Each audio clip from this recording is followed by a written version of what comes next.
spending the night in Dixon.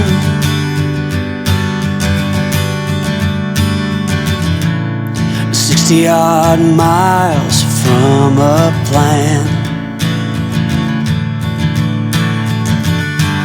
Is it too late to learn to listen? Hello everyone, Manish here. অনেক দিন বাদে একটা নতুন blog নিয়ে তোমাদের সকলের সামনে হাজির হলাম। আর আজকের ব্লগটা হচ্ছে, তোমরা ঠিকই দেখেছো, মাদার হার্টস। তোমরা দেখতেই পাচ্ছ, সেটা হচ্ছে কৃষ্ণনগরে খুবই জনপ্রিয় একটা রেস্টুরেন্ট। তো সেখানে গেছিলাম, আমি গেছিলাম, সাথে গেছিলো যে বাবন আছে অ্যান্ড অলসো রিয়া, তার সাথে হচ্ছে গীতা অফিসিয়াল। অ্যান্ড আমরা অনেক দিন বাদে আবার ব্লগ দিতে শুরু করেছি। আর গাইস, এবার থেকে কন্টিনিউ দেবো আবার, তো ডোন্ট ওয়ারি। তো এই হচ্ছে mother hearts. How many yesterdays are between us now?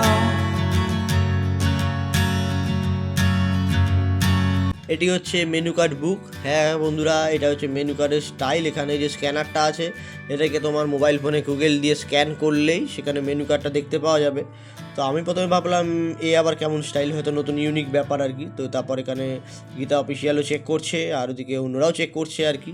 রিয়াও check করছে যে কী কী মেনু আছে, আজকে কী কী মেনু অর্ডার দেওয়া যেতে পারে বা কী খাওয়া যেতে পারে।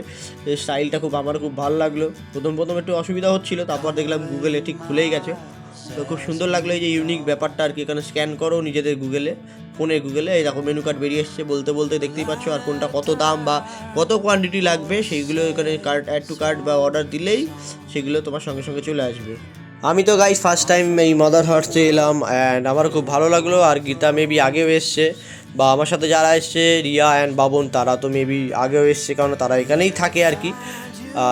আমার খুব ভালো লাগছে এখানে। দেখো আমাদের আবার, তো গাইস এখানে অর্ডার করার কিছুক্ষণের মধ্যেই সাথে এখানে প্লেট দিয়ে দিয়েছে অলরেডি, আর বললো কিছুক্ষণের মধ্যেই খাবারগুলো আসছে উইথ রোবট। হ্যাঁ গাইস, এখানে একটা নতুন সিস্টেম আছে, সেটা হচ্ছে তুমি যাই কিছু অর্ডার করো না কেন, তোমার টেবিলের সামনে রোবট আসবে, রোবট সে এসে খাবার দিয়ে যাবে। দেখো আমাদের পাশের টেবিলে একজনের খাবার অর্ডার দিয়েছিল, তার টাইমিং এসেছিলো বলে তাকে রোবট এই খাবারগুলো দিয়ে গেছিলো, দেন আবার ব্যাক করছে। দেখো কত সুন্দর একটা ইউনিক লাগছে, মানে কত সুন্দর একটা ব্যাপার, মানে তোমার টেবিলে খাবার দিয়ে যাবে রোবট। তো যাই হোক গাইস, এই হচ্ছে আমাদের আজকের মেনু। আজকে আমরা অর্ডার দিয়েছিলাম ধোসা। গাইস ধোসাটা দেখো, জাস্ট অসাধারণ খেতে। এখানে খুব সুন্দর খেতে ছিল ধোসাটা।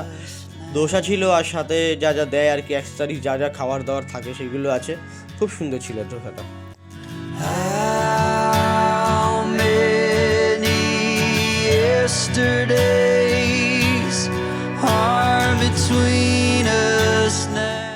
এখানে ধোসার কোয়ালিটি অ্যান্ড কোয়ান্টিটিটা এতটা পরিমাণে ভালো, মানে কি বলবো। তোমরা যদি একটা ধোসা অর্ডার করো, তোমরা দুজনে আরামসে খেয়ে নিতে পারবে, আরামসে পেট ভরে যাবে দুজনের একটা কোয়ান্টিটিতে, মানে এতটা পরিমাণে দেয় আর কি।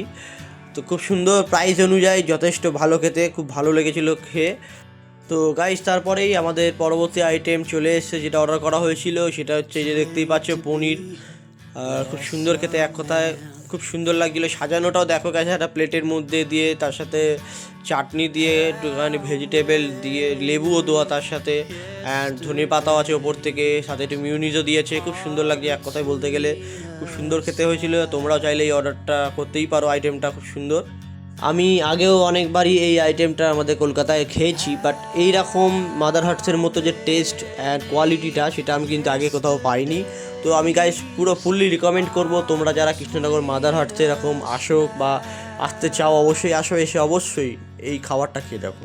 সত্যি কথা বলতে গাইস, দাঁড়াও এক সেকেন্ড একটা তুলি, এই দেখো তোমাদেরকে দেখাচ্ছি একবার, জাস্ট দেখো গাইস যে কঠিনটা, মানে সাইজটা যে আর কি কতটা মোটা অ্যান্ড ডিপলিভাবে বানানো, কত সুন্দরভাবে, যার জন্য দারুণ খেতে অ্যান্ড খুব সুন্দর লাগছিলো। তাই আমি চাটনি দিয়েও ট্রাই করলাম। তারপর আমরা অর্ডার করেছিলাম পিৎজা। দেখতেই পাচ্ছ একদম পনির পিৎজা চলে এসছে। তো গাইস দেখো তোমরা একবার জাস্ট পিৎজাটা, এখানে পনিরে পুরো একদম সাইজগুলো দেখো গাইস, পুরো বড় বড় একদম, আর যথেষ্ট চিজ দিয়ে ভেতরে ভরা ছিল, অসাধারণ খেতে। আর একটা জিনিস যেটা অর্ডার করেছিলাম অ্যাটলাস, সেটা হচ্ছে এই মাদার হার্টস বিখ্যাত শুধুমাত্র এই আইটেমটার জন্যই বিখ্যাত। এখন তো পরবর্তী অনেক আইটেমই হয়ে গেছে, বাট পুরো একদম পুরোনো আমল থেকে বলতে গেলে এই আইটেমটাই বিখ্যাত। হ্যাঁ গাইস, দই, এই যে দইয়ের যে কোয়ালিটিটা না, মানে একটা মুখে লেগে থাকার মতো। গাইস আমি খেয়েছিলাম বেশ কয়েকদিন আগে, আমি গেছিলাম, বাট এখনও অবধি আমি যে ভিডিও করছি বাট আমার মনে হচ্ছে আমি এখনও খাই। মানে এত সুন্দর যে মাদার্স আর্টসের যে দইটা, ওদের দই একটা আলাদাই ব্যাপার আছে, ইমোশনাল। তোমরা যারা আসবে অবশ্যই সব কিছু খাওয়ার পর অবশেষে দইটা ট্রাই করবে। তো আমি তো খেয়েছিলাম ফার্স্ট টাইম, আমার দারুণ লেগেছে, অসাধারণ লেগেছে। আমার তো মনে হয় ডেলি যদি আমার বাড়ি যদি মাদার আর্টসের পাশেই থাকতো তাহলে খুব ভালোই হতো। যাই হোক এনিবে, যে খুব সুন্দর লাগছিলো খেতে আমাদের, আমরাও খুব এনজয় করছিলাম মাদার আর্টসে। তোমরা কারা কারা এসছো অবশ্যই জানিও। দেখো খেতে খেতে অনেক রাত হয়ে গেছে, তো ওই জন্য আমরা হাইওয়ে ধরে আবার ফিরে যাচ্ছি। আমরা এসেছিলাম রিয়া অ্যান্ড বাবনদের বাড়িতে এসেছিলাম, সেটা হচ্ছে কৃষ্ণনগরে। অ্যান্ড তাই জন্য আমরা ঠিক করলাম যে পাশে যেহেতু মাদার হার্টস আছে ওদের বাড়ির থেকে জাস্ট সামান্য কিছু মিনিটের ব্যবধান, তো ওই জন্য আমরা ঠিক করলাম চলো তাহলে মাদার হার্টসেই নয় ডিনারটা সারা যাক। তো খুব সুন্দর লাগলো। তো গাইস এই ছিল আজকে ব্লগটা কেমন লাগলো তোমরা অবশ্যই জানিও। ব্লগটা যদি ভালো লেগে থাকে প্লিজ লাইক করে দিও, আর চ্যানেলে নতুন হলে অবশ্যই সাবস্ক্রাইব করে দিও। দেখা হবে খুব তাড়াতাড়ি পরবর্তী নতুন একটা ব্লগে। ততদিন ভালো থাকো, সুস্থ থাকো, টাটা।